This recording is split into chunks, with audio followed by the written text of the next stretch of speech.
ज्ञानोबा माऊलीच्या गजरामध्ये खुडूस फाटा येथे संत ज्ञानेश्वर महाराजांचं दुसरं गोल रिंगण पार पडलं आणि अतिशय आनंदात आणि उत्साहात अनेक वारकरी या रिंगणामध्ये सहभागी झालेले आहेत.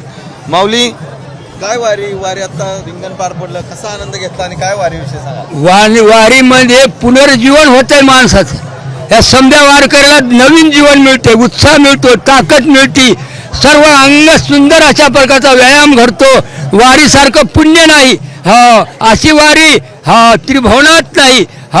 घेईन मी जन्म याचसाठी देवा, नाचण्यासाठी, गाण्यासाठी, चालण्यासाठी. फक्त चालणं, धावणं, पळणं हे अत्यंत उत्तम वारीचे गुण आहेत. रामकृष्ण हरी. गेले किती वर्ष वारी करताय? काय 25 वर्ष दिंडीमध्ये चालतो आणि आईपासून आषाढी वारी महिन्याला चालू आहे. रामकृष्ण हरी. राम साक्षात विठ्ठल रुक्माईचे हे घेऊन फिरते. काय आहे, कशासाठी हे सगळं? हे याच्यामुळं काय होतंय, आपल्याला सांभाळतात लोक.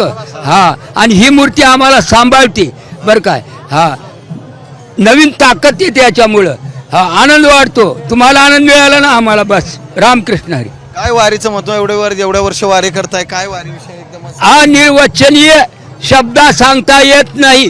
तुकोबाराला सांगता येत नाही तर मला काय सांगता येणार आहे. पंढरीचे वारकरी ते अधिकारी मोक्षाचे. पुंडलिकादी दिलावर करुणा कर विठ्ठली. घेईन या वारीसाठी जन्म घ्यावा, इतकं वारीचं महत्व आहे. गादीवर बसून कळणार नाही, चलावं लागल. रामकृष्ण हरी. मोठ्या आनंदात आणि उत्साहामध्ये वारी सध्या या ठिकाणी रिंगण पार पडलंय.